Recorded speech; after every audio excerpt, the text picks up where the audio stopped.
Hello, everyone, and welcome back to another edition of the GSMC Fantasy Sports Podcast, brought to you, as always, by the GSMC Sports Network. My name is Christopher Shepard. Thank you guys yet again for tuning in. Today's show should be a good one.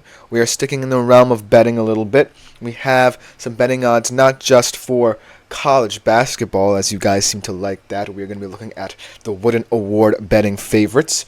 We're also going to be updating the Olympic betting landscape a little bit. Now that track and field is fully in the swing of things, how have people viewed Noah Lyles and Sha'Carri Richardson, the two U.S. track stars, and how are the U.S. men's basketball team faring, and who could be the potential candidates to knock them off in a shocking upset? We'll also be going over some college football player profiles and also some of the prop bets that I was talking about. As we continue to get better, we focus on two AFC West teams who are kind of still in the doldrums but could make some noise. But before we get into any of that, I do want to remind you guys to like, follow, and subscribe to the show and the network as a whole. It is greatly appreciated by all. Also, we receive some tips and donations, so if you do feel so inclined, please consider leaving them at the link gsmc.cloud. It is a huge support to both me, my fellow podcasters, and ultimately the network as a whole. Without further ado, let us jump right into the show, staying on the screen right here. We'll talk about a young man in college football, a quarterback who made a huge transition. He was formerly a Kansas State quarterback, sticking in the Big 12, kind of more of a serviceable quarterback, not necessarily a quote-unquote star as we think in college football when we talk about the quarterback market right now. But nonetheless, he truly helped make Kansas State a blue blood program or close to it in his time in the Big 12, and now he's moving on to a new challenge at Ohio State, where expectations are higher than ever as they look to win the college football playoff championship. Not just get there, but win. They have to overcome a lot of obstacles, but they do believe that this guy that I'm about to talk about is going to be that for them. And let's jump right into the fantasy player profile of Will Howard. When we talk about Big 12 quarterbacks, right, there are very few who come across as star-worthy. These guys have really gone underappreciated a little bit in that no big schools, say from the SEC or Big Ten, really looked for them on the market when they were still in high school getting recruited. And so they felt disrespected, and they chose to go to the Big 12, a highly competitive conference, mind you, to really grow their game. And this is what I believe happened with a guy like Will Howard. Staying at Kansas State was such a smart move for him because it allowed him to grow comfortable in the QB position without having to push himself to the high standards of a blue blood team. But now everything is different because this is potentially his last season in college football. He's now at that point where he was able to transfer to Ohio State and become part of a high-profile program. And so we're going to have to see how Howard fits into Ohio State's ideology, how he assumes the role of Ohio State quarterback and what that means. And so, looking at his stats from Kansas State, I think that he's definitely going to be either A, serviceable, or B, someone who, because of his solid play, can be seen as a star. And so, without further ado, let's jump right into his stats from last year, especially ones in fantasy, because that could tell a lot of the story. 2,643 yards passing for Will Howard last year, 351 rushing yards, 33 total touchdowns, 10 interceptions. Let's talk about his best fantasy performances, though, because this could be pretty worrying. His best performance was against Troy, where he was 21 for 32 for 250 yards, 3 touchdowns, 1 interception. His worst performance was against Texas Tech, where he was 6 for 9, 86 yards. And so, when I think about what that means for his transition to Ohio State, yeah, it's kind of weird to talk about just 2 outlier games in his career where, he performed either better or worse against much lower competition. But it is still kind of telling of what Big 12 football was like compared to Big 10 football. You just really focused on winning the game no matter what. That's what Big 12 football is all about. By hook or by crook, you just wanted to get to the Big 12 championship game and potentially make the CFP. And that's the kind of football I think Will Howard is playing. But it's now different because Big 10 football, you really have to pinpoint certain games while also taking care of your business so that you don't slip up along the way. And Ohio State has pretty much two big games that I think about on their schedule. They play Oregon, I believe at Oregon, and they play at Michigan as well.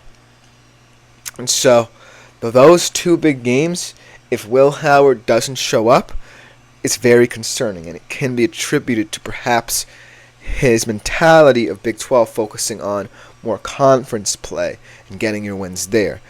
But in Ohio State, you're looking at a team that has built for this point. It's not just Will Howard's will that's going to lead this team to victory. It's the players around him. And he has to realize quickly that he's not the star quarterback. He's the guy who's getting it to the star wide receivers. And so, I feel like with the wide receiver weapons at his disposal, you have Emeka Egbuka, who certainly plays like a wide receiver one. Never truly had a 1,000-yard season, but he's inching his way ever closer. You have talented freshman Jeremiah Smith turning heads in spring practice, and who should be looking for a lot of playing time. Sophomore Carnell Tate as well, also looking very exciting. So a young receiving core that's really built around, getting that experience and being able to be trusted early on in their careers really should help Will Howard settle in. But it's how he settles in that's important. And it's also the reason why I think that he might not be as popular of a fantasy college football pick in earlier rounds. Take, for example, a guy like Carson Beck, right? The reason why I'm so much higher on Carson Beck than I am on Will Howard is because Carson Beck knows how to play within the system of a pressure cooker. He knows what it's like to immediately make that transition where you weren't starting, now you are starting. This is a different transition entirely. This is wholly different for Will Howard. He's not transitioning from a bench player, a role player at a Georgia, Ohio State, or big program like that. He's transferring from Kansas State to Ohio State. And so that immediate cultural shift in how Kansas State views football and how Ohio State views football could be a shock to him. And how he handles that is highly pivotal for how this wide receiver core performs as well. And I think we'll be talking about them a lot more as this fantasy college football season goes on. And so, let's talk about this word serviceable, because it can mean so many different things for so many different people. Is serviceable, in the terms of Kansas State, good enough to ignore the fact that he's playing for Kansas State? And is serviceable good enough for Ohio State to the point where Will Howard looks comfortable enough to handle all the pressure that Ohio State brings with it, and being the quarterback at Ohio State brings with it? Because remember, he's not, Justin Fields, who brings so many added threats to the field. He's not C.J. Stroud, who does that as well. He's more in the mold of like a guy like Cardell Jones, right? Who didn't necessarily have that much pressure on him, unlike Will Howard, but kind of had to immediately assume the mantle and role of Ohio State quarterback and made his own. And so, I'm going to have to see how Will Howard balances between serviceability and the ability to be a competent Ohio State quarterback. Because if he's anything less than competent, Ohio State will not succeed. Because, like I said, games in the Big Ten are much more different than the Big 12. Because in the Big Ten, a lot less chaos or chaotic things can happen. In the Big 12, you're banking on chaos happening to get you to the point you want to get to. But in the Big Ten, you take it step by step and really amp up for the games that you're passionate about. However, Will Howard can't lose sight of the smaller teams. That's the question. Will Howard always seemed to be prepared in the Big 12 for vanquishing the giants of the programs, the Texases, the Oklahomas, because he always knew that he could bank on anything can happen mentality. It's not necessarily the case at Ohio State. They understand the pain of losing. They understand the nuances of navigating a Big Ten schedule. And so, seeing how Will Howard reacts to that is highly integral to A, how Ohio State will fare, and B, how he fares as a fantasy player. Because taking those two games in perspective, two games against opposition who aren't really, high-profile programs anymore.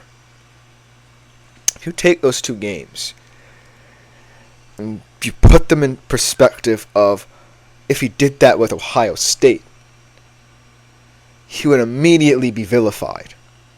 And so that's the balance that he has to find.